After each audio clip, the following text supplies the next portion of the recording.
Well, that sounded like a start here.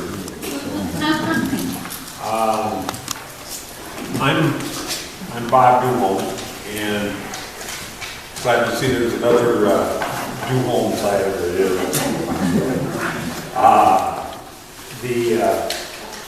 And Pam contacted me and was wondering if, I have a hard time saying Genealogical Society. And if we could have your meeting here, which is great, and to see whatever is coverable or recordable or whatever about the church and in the cemetery.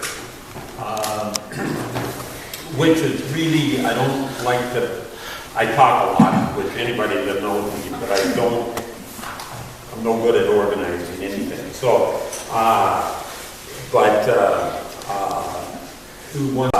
because it forced me to look at some things that, and I've also asked Daryl Franson to cover, he's been looking over the cemetery or taking care of the cemetery when I say taking care of it, if somebody needed to find out where the burial plot was. Daryl, how many years did you have that? Over 40. 40 years. So he knows a lot about the cemetery. I know a lot about it because I got a heck of a lot of relatives on it.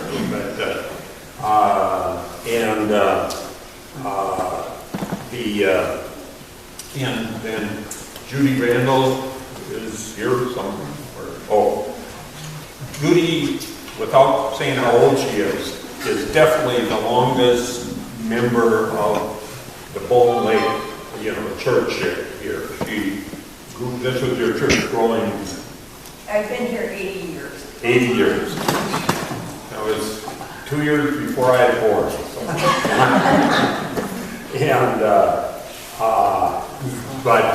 And the thing is, Judy's been active in it from the time she could start. Her and her mother, I know, when they, started helping with anything, I'm sure, So, and then Joan Thornton. Over here. Oh, I'm not doing real well here, but anyway, Joan has been a active member of the church. She is not like some of the rest of us that have been born here and that, but she married into the community and has been very active in the church and the community ever since. I'm going to, everything pretty much that I have kind of written in chronological order, but I'll just, go through it and then we can have some discussion after, I'll go through this and if Daryl wants to get up and give anyway, this is Lutheran Church's, or the church's 100-year book that was put, 1898 to 1998. And this was put together along with the celebration we had by, and most of you knew, Phil Erickson, who was, I'd say, a lifelong member of this church, but not quite.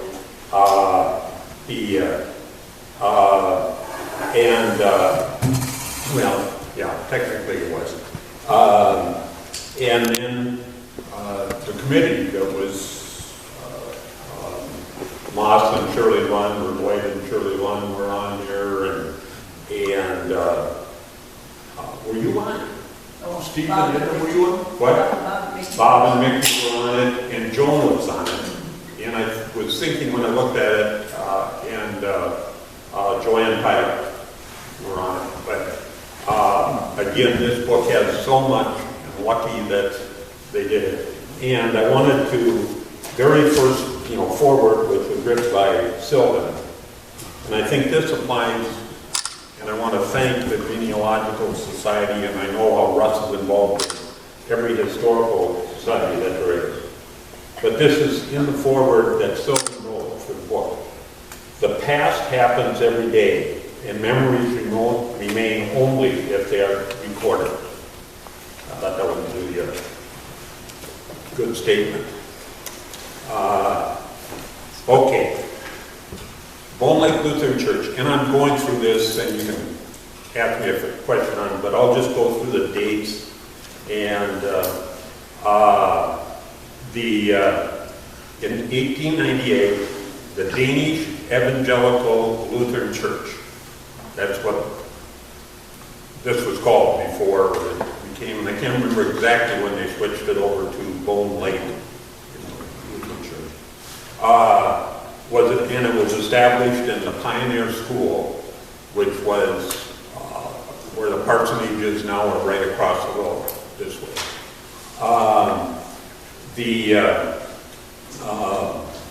And then in 1902, and I think this is key to something Joan and I talked about today, the Danish Ladies' Aid Society was formed. It was Danish Ladies' Aid, but throughout this, everything has, except the founders were all male. And even though the women, just like they do now, did most of the work. Anyway, it was the Danish Ladies Society was formed in 1902. The first church that was built across the road, was built in 1904. This is in 1915. They started teaching Sunday school in English. Church service was still in Danish.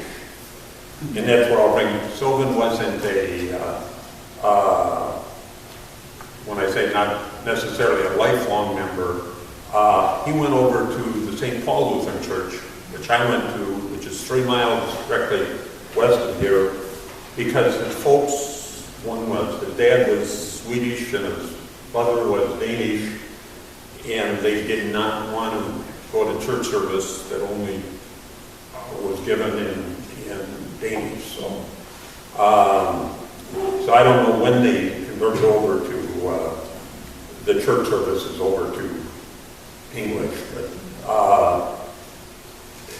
in 1935, there was a basement built underneath the church, under the church building. 36 electric lights were installed.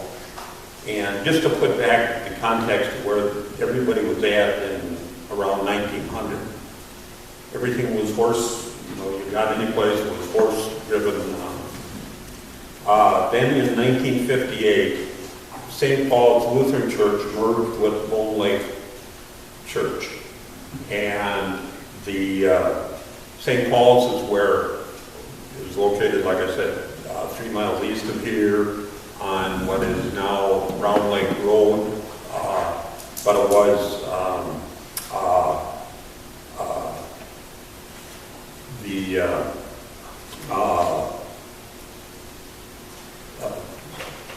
old 48, when I know it was 48 went around.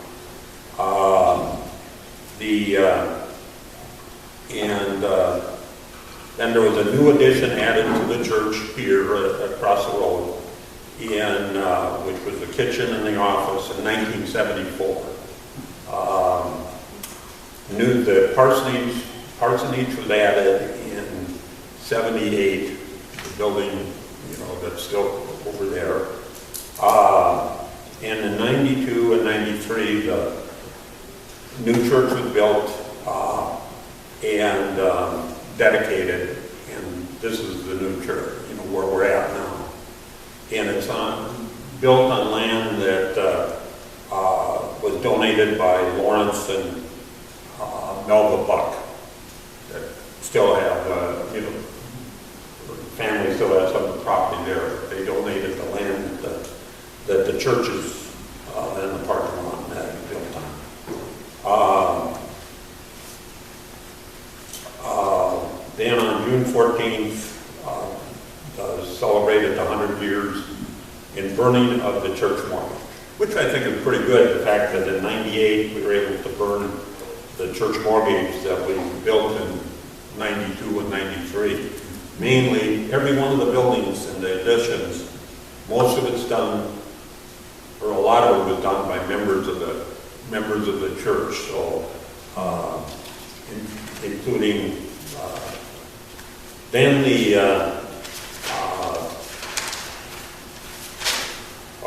skip the page. On the St. Paul's Lutheran Church, which again is there, the congregation was formed in Gregerson. I think it was the Gregerson schoolhouse. I think they moved it from the farm up to the corner by then, hadn't they? Or because it was located right on 48 and 80. When I'm looking at Joanne was a Gregerson, so her family was a Gregerson. And it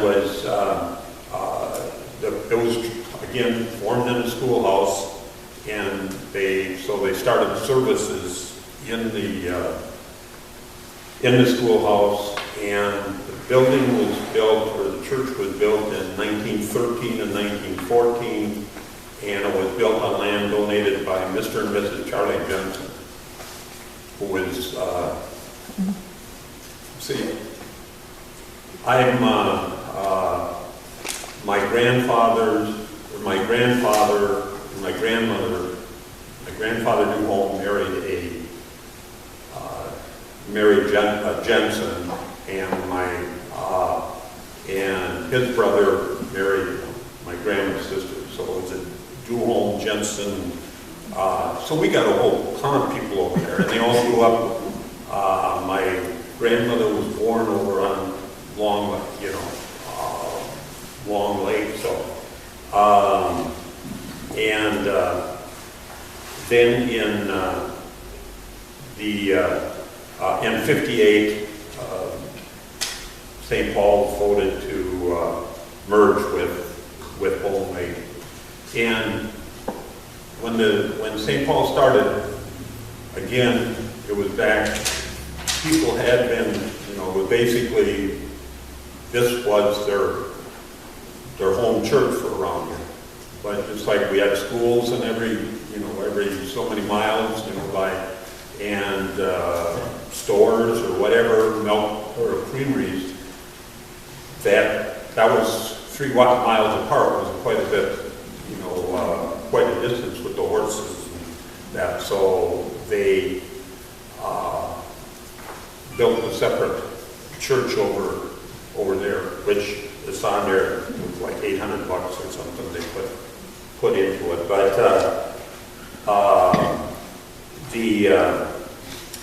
but there was constant connection between the two, the two churches.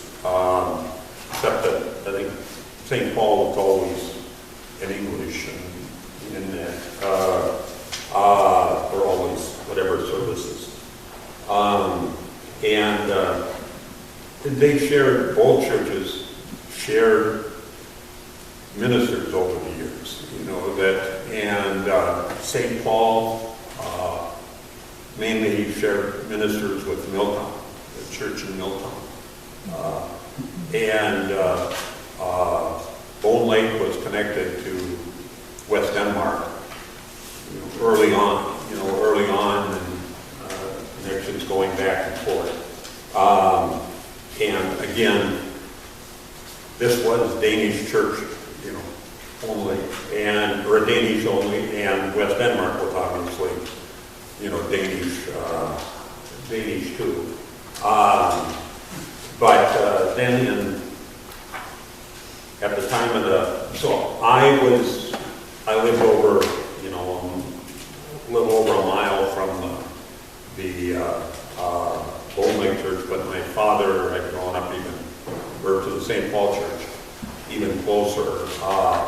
and his family. So we were up through the 4 of us brothers were baptized and went to Sunday school and that, and my dad and all of his siblings. Never saw that Uncle Ralph one. That might be. But went to the St. Paul Church.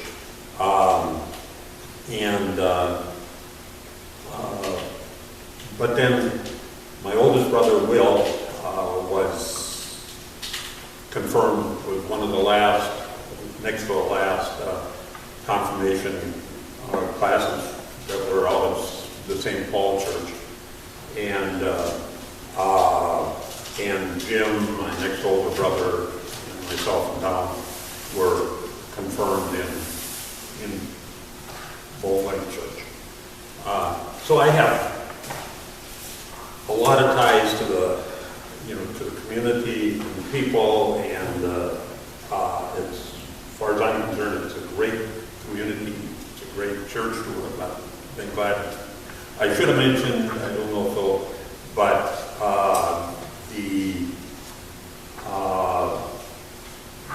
our food booth, which was down there, was 73 years, so it was 1950 that they started the booth down there, and my mother was part of that, and but it's been going for 73 years now. And then again, I'm not too sure when probably both churches worked together. The ladies from both churches worked together before the actual merger of the churches. So, yeah. And I have a couple plaque books up here that you can look at afterwards. This one's 1914, and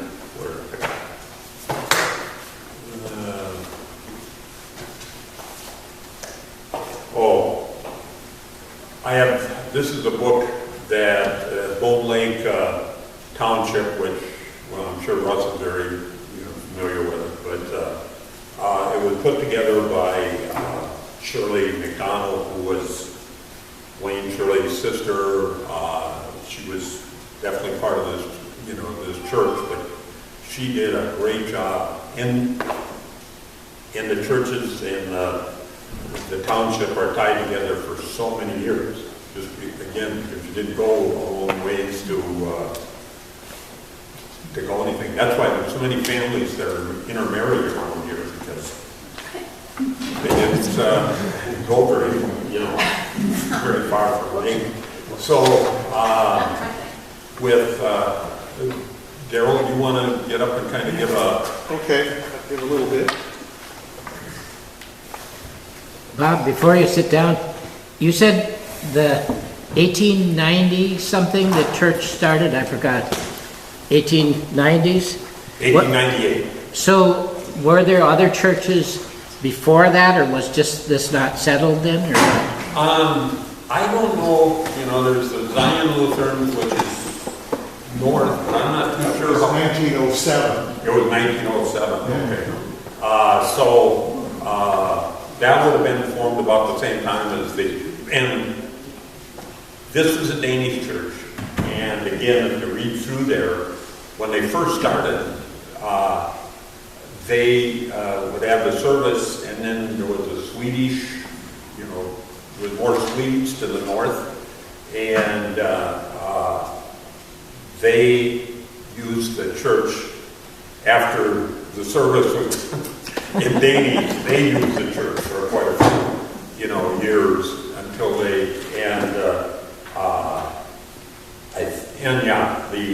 Zion Lutheran Church is more Swedish. This is still more Danish, not as Danish as Weston.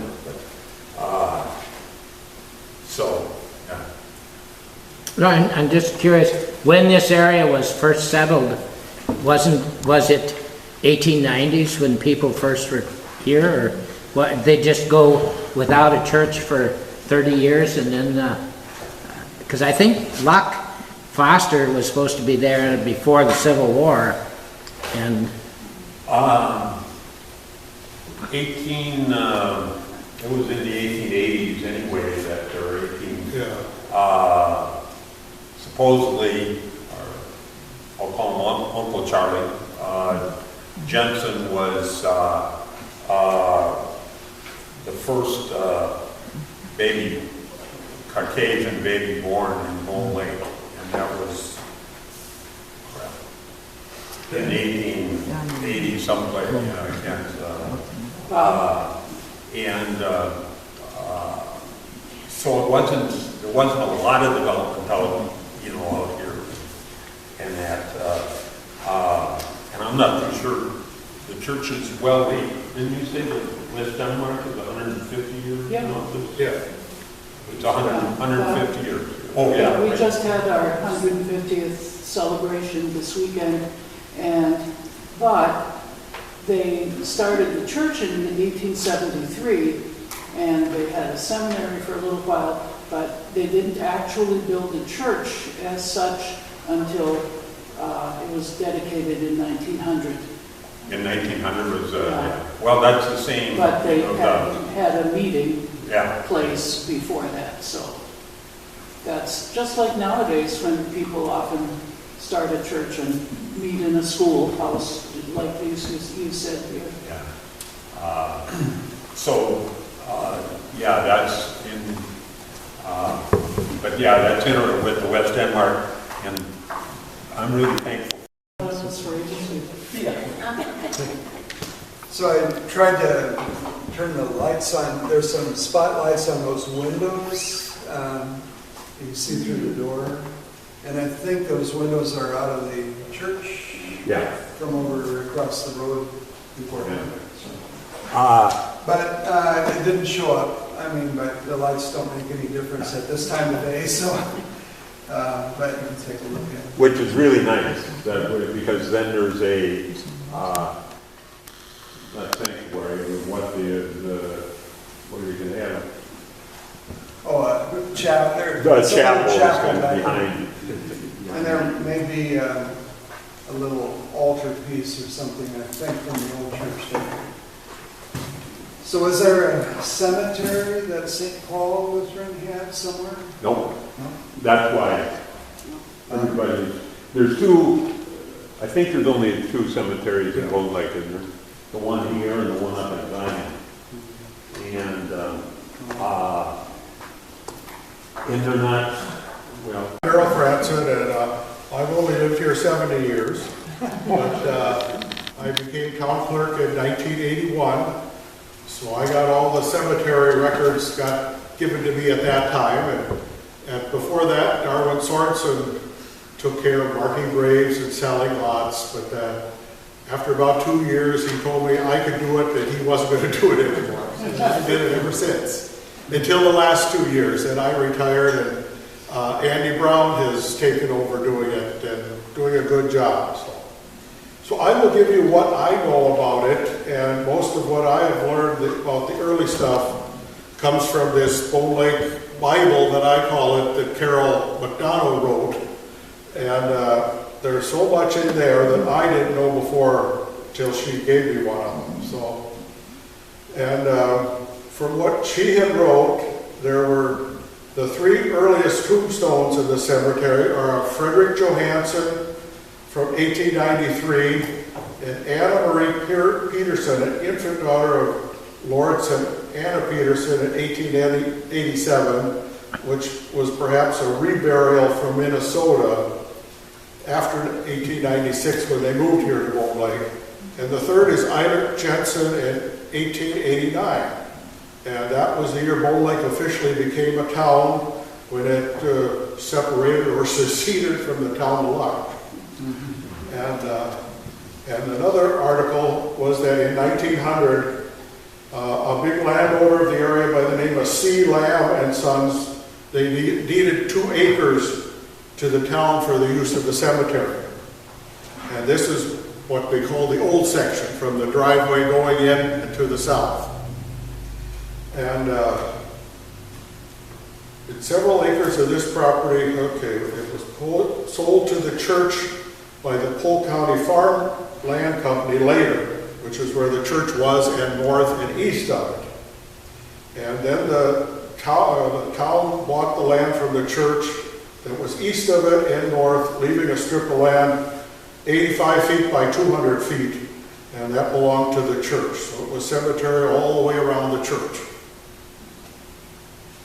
And the land where the former church was located, that was deeded back to the town, I suppose in 93 or 94, after the old church was burnt and they cleaned it all up. They deeded it back to the town, and there will never be any graves put in that spot where the church was. That was a stipulation at the time, so there will never be any new graves in that area.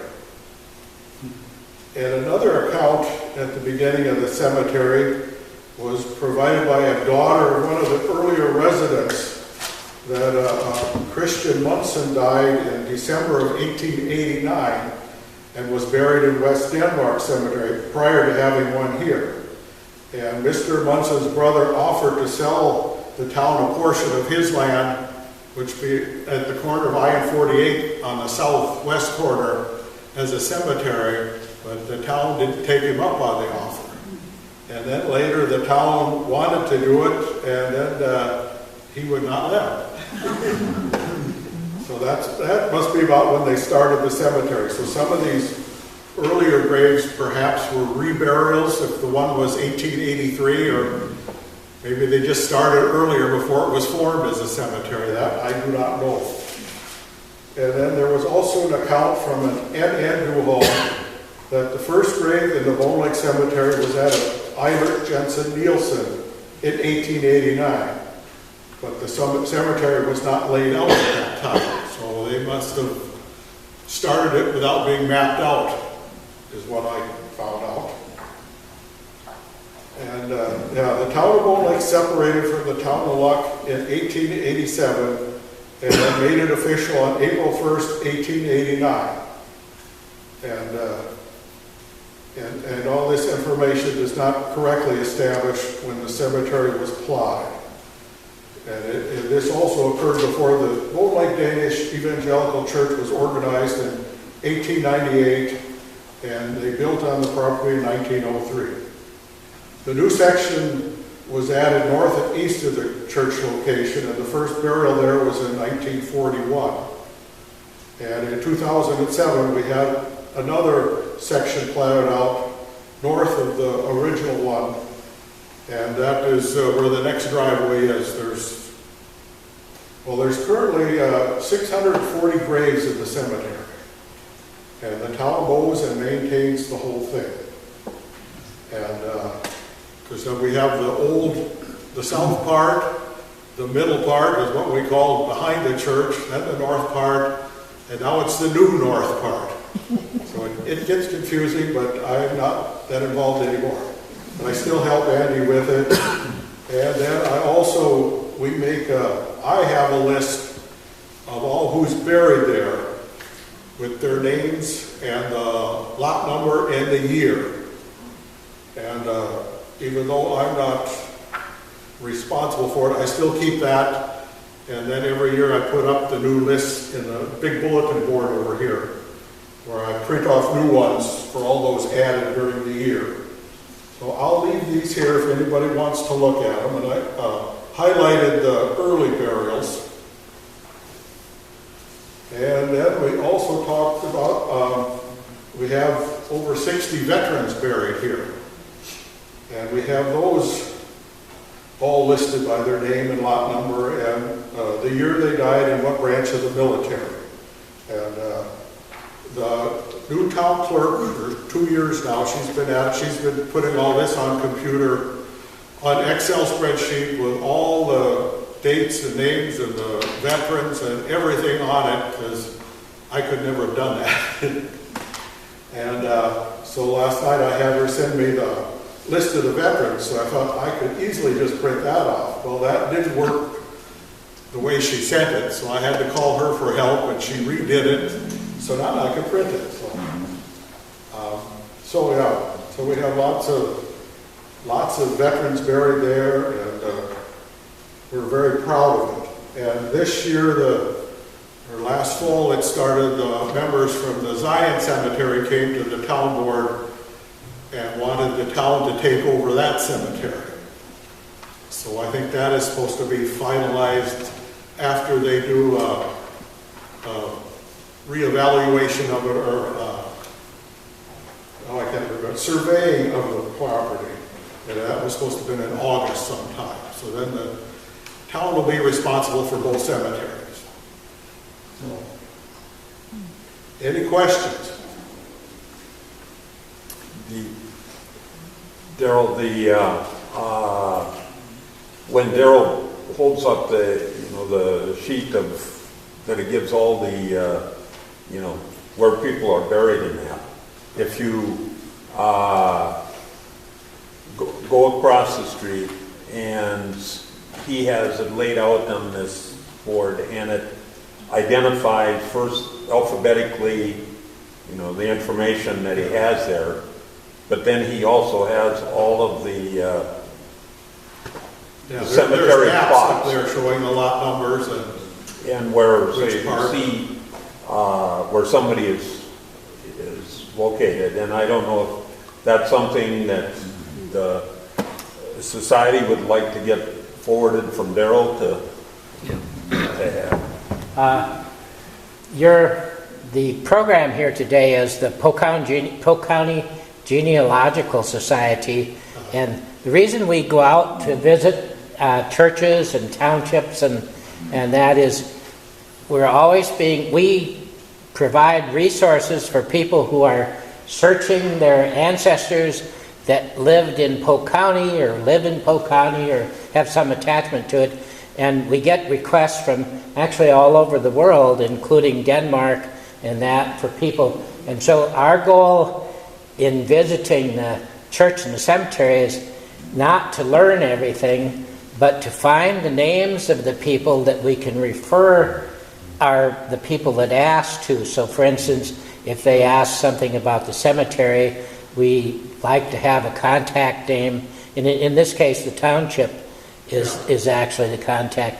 Then the church itself, because people are saying, well, I think my great-grandmother got married in Bone Lake Church or something, and so we would like to say, well, if you send a message or call this person in this church, they might have access to the records. That is, some of the churches that we visited, like West Denmark, let us photograph all of their old records, their cemetery records and everything, so we have those on a disc at the Luck Museum at our headquarters.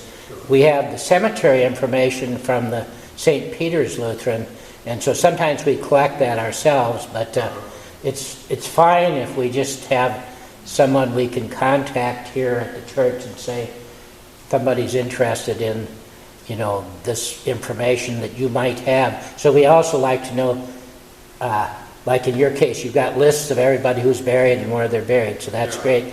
And for the church, if somebody says, my grandpa got married here in 1932, we would like to say, all right, if you talk to this person, they might actually know, because, for instance, do you have all the old church records that say, like West Denmark had all of the births and deaths and confirmations and, I don't know, all the minutes of the meetings and everything.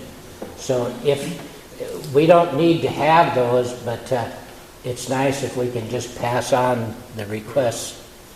So we have those. We have some ancient books in the safe, where these events were recorded. And so if somebody calls and wants information, I can't give it to them immediately, but it's something that I can research and find for them.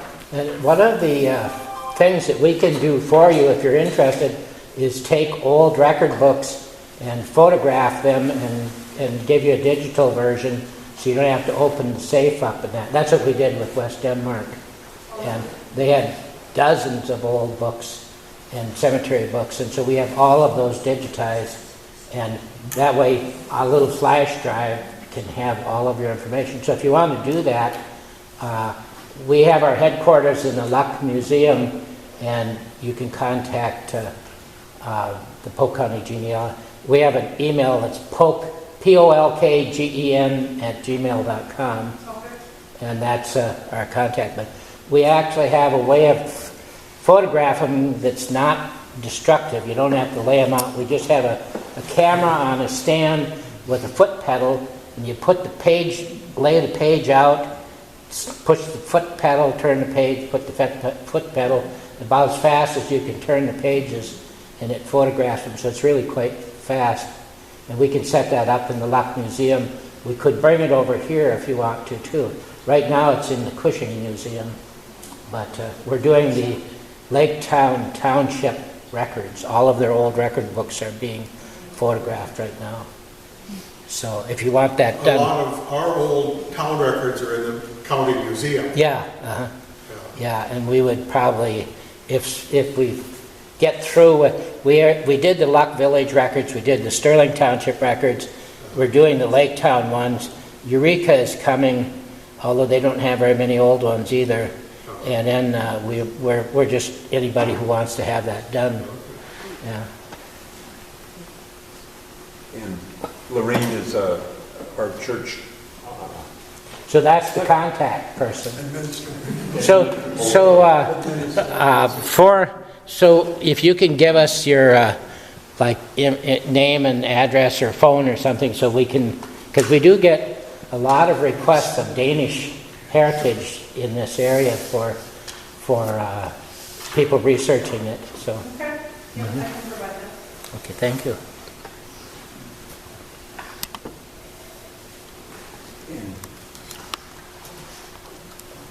Joan did. I have a Oh. question. Are there any of the remains that you don't? That's full, It's full. and there's no lots for sale on this east of the church or north, just the new part. Up here, there's lots of space. The second new part. Okay. One thing too on the lots in that, they were like where my grandparents, great-grandparents,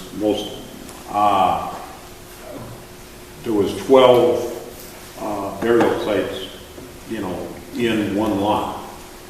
And so a lot of them on that side are Great big lots. big, Yeah.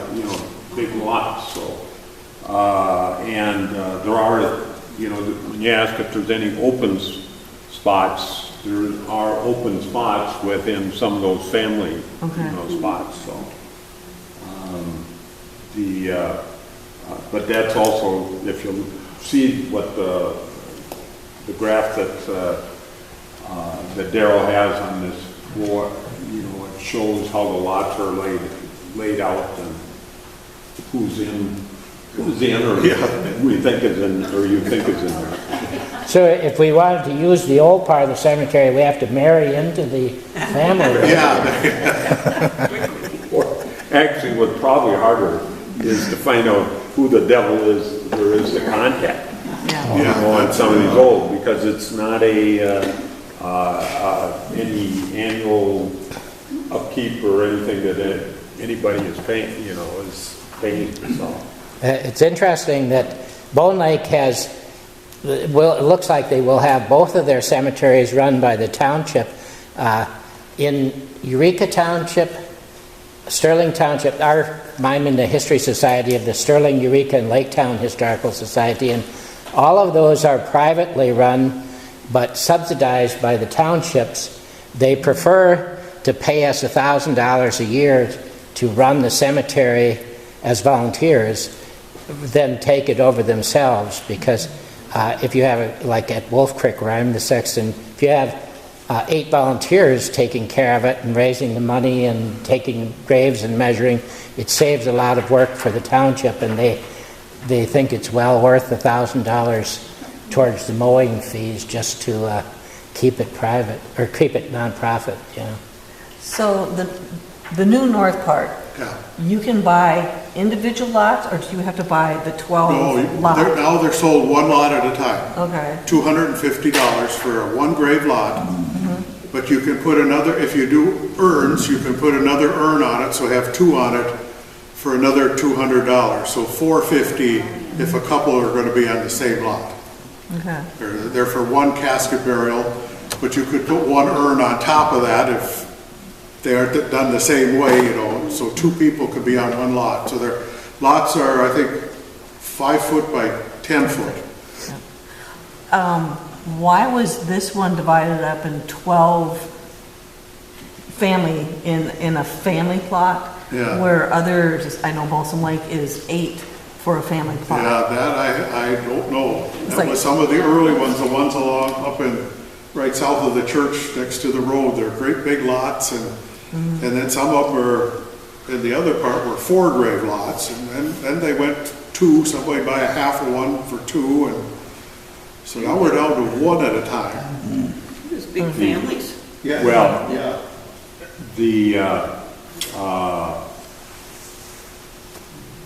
As you drive in the driveway, it's my great grandfather's family and the Remley family that is part of it, which are 12 on there.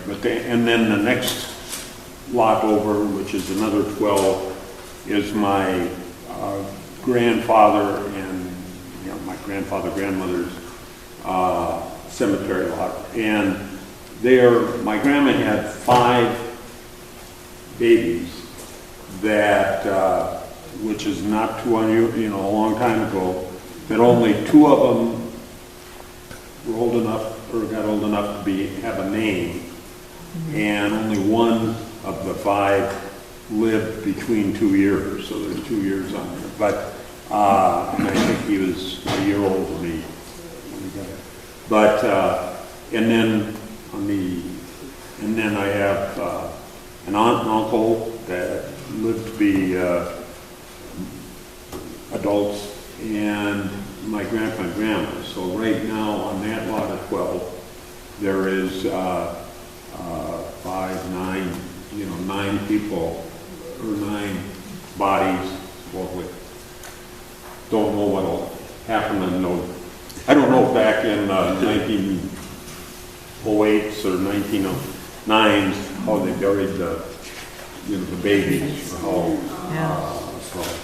But I think that's why, again, back at that time, a lot of families were big families. Your question earlier, Charlie was born in 1876. 76. So that's when the first Caucasian baby was born here in this area. But We're related on the Jensen side. Yeah. some cemeteries, like the one at Wolf Creek, people have these family lots. There are 8 grave lots in Wolf Creek, but they wanted to add more people than what was lots, and so we said, okay, if you want to add a cremation to an existing full burial, we'll let you do that for $200, and then you can make use of existing lots. We were doing that at first because we were running short of space. Now we've added a new addition to the cemetery, but by saying, normally, I don't know what your size graves are, 4 by 8, 4 by 10, or 5 Yeah, by 5 10? by 10. 5 by 10, and there's almost always room for an urn buried on the foot or head or something of it, Yeah. and so we thought, well, that works out too, that, you can double up that way. Yeah. We haven't allowed only one case of tripling up. Balsam Lake has divided the one lot in 4. 4. Yeah, so they've got 2 at the head and 2 at the feet in one lot. So now the 8 becomes 32 if you do cremation. Cremation, yeah. Yeah. Yeah. That most of our burials now are cremations at the Wolf Creek Cemetery. The group has visited several different cemeteries. I believe 3 or so years ago, before COVID, we went to the one in, I believe it's called New Home Cemetery near North Valley Lutheran Church, sort of east of Milltown, or west of Milltown a ways. And there we learned how to clean gravestones, because a lot of gravestones are pretty moss covered and everything. And so that was one of our sessions. It was quite interesting. And it ended up that you used a lot of elbow grease on it, but it really made it look nice. And we visited a cemetery down by Amory. What was that one? Lincoln Cemetery. And Lincoln Cemetery. Lincoln? Oh, Lincoln, it would be Fox. Fox, yeah. I just remember we went to several cemeteries, and we visited the Wolf Creek Cemetery. East Lincoln Cemetery? Yeah. Where the East Lincoln Church Yeah. is. Oh, East Lincoln. And each time we learned something different about burial traditions. In the Swedish Lutheran Church that my great-grandpa's one, his grave is out in western Minnesota near Walnut Grove area, where the little house on the prairie is only the next town over near Ballatin. And there, the closer you were to the church, the higher status you were in heaven to have your... If you were close enough to the church so the rain from the roof washed off onto your gravestone, then you were at the top of the thing. So people were really wanted to get their grave really close to the thing. So when I visited my cousins in Sweden, who actually shared that great-grandfather out there, I asked him, okay, what's the tradition of burial at our family and home in Sweden? Because they still had the same farm that great-grandpa had in the 1820s. And they said, well, we have one lot in the cemetery, and we've used it for generations. And I said, well, how does that work? She said, well, we bury people in a shroud, and they mostly decay because it's kind of an acid soil. And if there are bones down there, we don't get too worried. We just put the next one in. And you pay rent on the lot, and if you ever quit paying the rent on the lot for like 5 years, well, then somebody else gets to use it. So it's an interesting... I don't know what the Danish tradition is, but it would be interesting to know. Yeah. I think they have similar, I know the Swedish. that's... My Swedish ancestors, if you don't pay, continue to pay, then they take the monuments and they put throw them to the side. And we ordered our headstone a year ago, and I mean, we would like to see it before we go. So. But I have noticed also some other grave sites where the monuments haven't been placed yet. But I would think it might be COVID. At the Wolf Creek Cemetery, we've had some people say it's been over a year since we ordered a monument. It hasn't come in yet. In that, so now I'm going to tell you guys all these things are expensive. You know, a funeral and the cremation, or all the things that the undertaker does and all that stuff. So there is a get out of life free route. You donate your body to medical science, and then they use whatever they can, and in a few months return some ashes